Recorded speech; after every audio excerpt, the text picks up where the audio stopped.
কারণ জানে না তো কবে আসবে, কি হবে, কেউ জানতো না। দাম্পত্য জীবনের মাত্র 14 দিনের স্মৃতি, এই স্মৃতিকে আঁকড়ে ধরে এক বোন 16টা বছর 17টা বছর কাটিয়ে দিয়েছে। আমি নিউজটা দেখে ভাবলাম, আমার এই বোনের প্রতিটি দিন কিভাবে কেটেছে, প্রতিটি রাত কিভাবে কেটেছে, প্রতিটি ক্ষণ কিভাবে কেটেছে। তোমাদেরকে আদলের নির্দেশনা দেয়, সুবিচার সুশাসনের নির্দেশনা দেয়। যে সমাজে আদল থাকে না, সেই সমাজে জুলুম মানুষের ঘাড়ে চেপে বসে। আদলের বিপরীত হচ্ছে জুলুম। আদলের বিপরীত কি? জুলুম বা জাওর, অত্যাচার, অবিচার, বৈষম্য। এই যে বৈষম্য বিরোধী ছাত্র আন্দোলন কমন পড়ছে। এই যে একজন সমন্বয়ক তো দেখা করলো আমার সাথে। জুলুম মানে হচ্ছে বৈষম্য। বৈষম্যের স্থান ইসলামে নাই, অবিচারের স্থান ইসলামে নাই, জুলুমের স্থান ইসলামে নাই।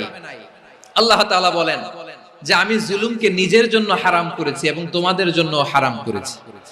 বিশ্বনবী ফরমান, আল্লাহ তাআলা বলেন হাদিসে কুদসিতে, ইয়া ইবাদি ইন্নী হারামতু যুলমা আলা নাফসি ওয়া জাআলতুহু বাইনাকুম মুহাররামান ফালা তাযালামু। আমার গোলামেরা শোনো, নিশ্চয় আমি আল্লাহ তাআলা জুলুমকে আমি আমার উপরে হারাম করেছি, অনুরূপভাবে জুলুম করাকে তোমাদের উপরেও হারাম করেছি। ফলে ফালা তাযালামু, তোমরা একে অপরের সাথে জুলুম করো না।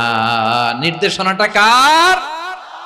খবরদার, জুলুমের সাথে আমাদের কোনো সম্পর্ক নাই। আল্লাহ তাআলা আদলের আদেশ দিয়েছেন, আদালতের আদেশ দিয়েছেন, সুশাসনের, ন্যায় বিচারের আদেশ দিয়েছেন। ইন্নাল্লাহা ইয়ামুরু বিল আদল, আমাদেরকে আদল প্রতিষ্ঠা করতে হবে। জুলুমের সাথে ইসলামের কোনো সম্পর্ক নাই।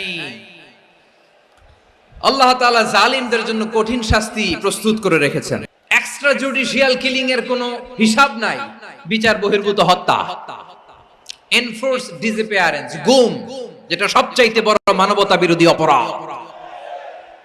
কত মানুষ যে গুম হয়েছে তার কোনো ইয়ত্তা নাই। যেই ফ্যামিলির সদস্য গুম হয়েছে, তারা কি ওই লোকটার জন্য মাগফিরাতের দোয়া করবে নাকি সুস্বাস্থ্যের দোয়া করবে, তারা নিজেরাও জানতো না। কারণ জানে না ও বেঁচে আছে না মরে গেছে। আহা, বিডিআর নওজওয়ানদের যারা ছাড়া পেল দেখলাম, বিনা অপরাধে, কোনো অন্যায় ছাড়া, অপরাধ ছাড়া তাদের জীবন থেকে, তাদের তারুণ্যের, তাদের যৌবনের 15 বছর 16 বছর 17 বছর নাই, 6 মাস বয়সের ছোট বাচ্চাকে রেখে জেলে গেছে। 6 মাসের মেয়ে বেরোয় দেখে মেয়ের বয়স 17 বছর। মেয়ে বাবারে চিনে না, বাবা মেয়েরে চিনে না। মেয়েকে এখন বিয়ে দিয়ে আরেক ছেলের হাতে তুলে দিবে। মেয়ের শৈশব বাবা দেখে নাই, মেয়ের কৈশোর বাবা দেখে নাই, মেয়ের তারুণ্য দেখে নাই। আরেক যুবককে দেখলাম 14 দিনের সংসার, 2 সপ্তাহের সংসার শেষে জেলে গেছে। কত যুবকের যে স্ত্রী চলে গিয়েছে ফ্যামিলি ছেড়ে, কারণ জানে না তো কবে আসবে, কি হবে, কেউ জানতো না।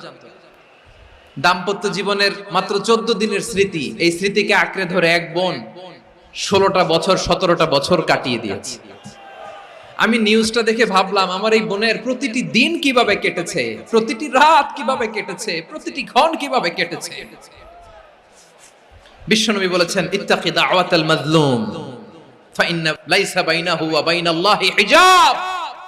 মাজলুমের কান্নাকে ভয় করো, কারণ মাজলুমের কান্না আর আল্লাহর মাঝে কোনো পর্দা থাকে না।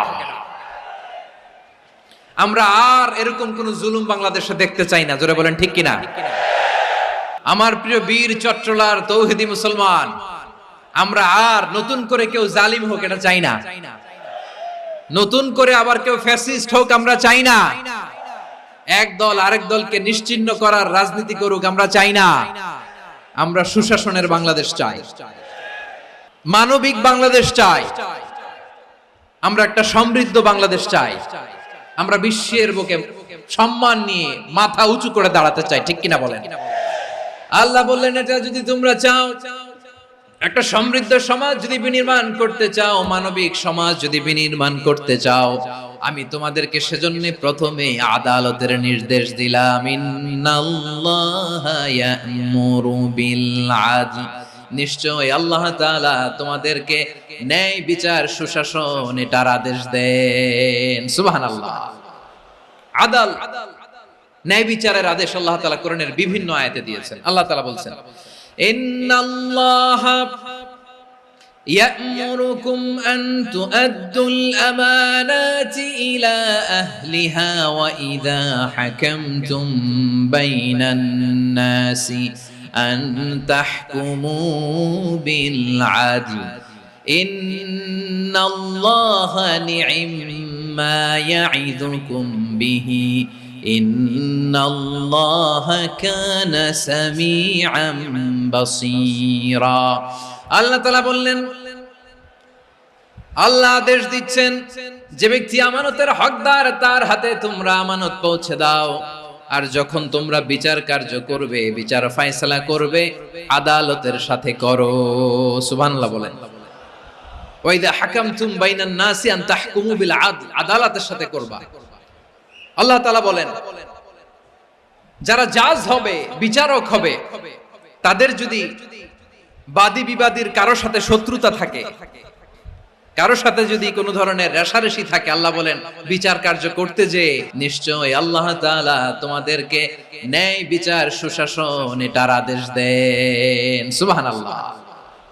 আদাল, ন্যায় বিচারের আদেশ আল্লাহ তাআলা কোরআনের বিভিন্ন আয়াতে দিয়েছেন। আল্লাহ তাআলা বলছেন ইন্নাল্লাহা يأمركم أن تؤدوا الأمانات إلى أهلها وإذا حكمتم بين الناس أن تحكموا بالعدل إن الله نعم ما يعظكم به إن الله كان سميعا بصيرا আল্লাহ তাআলা বললেন,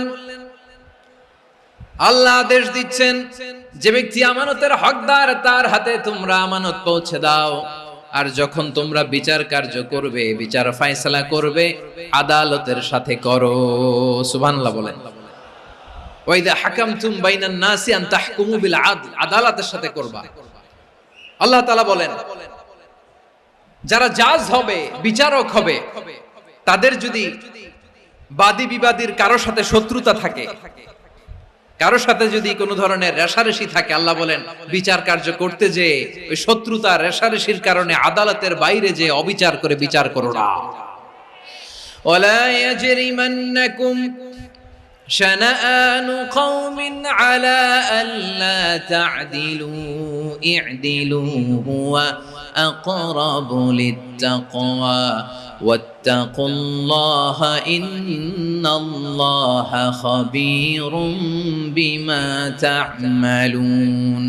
খবরদার কোন জাতির প্রতি, কোন গোষ্ঠীর প্রতি, কোন গোত্রের প্রতি আক্রোশ যেন তোমাদেরকে ন্যায় বিচার থেকে দূরে সরিয়ে না দেয়, বরং আমি আল্লাহর আদেশ হলো ই'দিলু, তোমরা আদল করো, ন্যায় বিচার করো, সুবিচার করো, সুশাসন প্রতিষ্ঠা করো। হুয়া আকরাবু লিত্তাকওয়া, এটাই তাকওয়ার সবচেয়ে কাছাকাছি। সুবহানাল্লাহ বলেন। কোরআনের বিভিন্ন আয়াতে আল্লাহ তাআলা স্পেসিফিকলি ধরে ধরে বিচার করার সময় আমরা যেন আদল করি সেটা বলেছেন। কোরআনের কোন কোন জায়গায় আল্লাহ তাআলা এই আল আদল শব্দটা ব্যবহার করেছেন।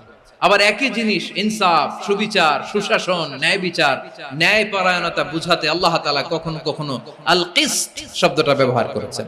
আল্লাহ তাআলা বলেন ওয়া ইন হাকামতা ফাহকুম বাইনাহুম বিল কিসত ইন্নাল্লাহা ইউহিব্বুল মুকসিতিন। যখন তুমি বিচার করবে, বিশ্ব নবীকে উদ্দেশ্য করে অ্যাড্রেস করে বললেন, নবী হে, ইহুদিরা কোনো বিষয়ে মীমাংসার জন্য যদি আপনার দরবারে আসে, যদি বিচার করতে হয়, খবরদার অবিচার করবেন না। ফয়সালা যেটা করবেন কিসতের সাথে করবেন, ন্যায় পরায়ণতার সাথে করবেন, কারণ ইন্নাল্লাহা ইউহিব্বুল মুকসিতিন, নিশ্চয় আল্লাহ রাব্বুল ইজ্জাত ন্যায় পরায়ণশীলদেরকে বড্ড ভালোবাসেন। সুবহানাল্লাহ বলেন। ন্যায়পরায়ণ লোকদেরকে আল্লাহ তাআলা বড় ভালোবাসেন। অন্য আয়াতে আল্লাহ তাআলা বলছেন وَنَضَعُ الْمَوَازِينَ الْقِسْطَ لِيَوْمِ الْقِيَامَةِ فَلَا تُظْلَمُ نَفْسٌ شَيْئًا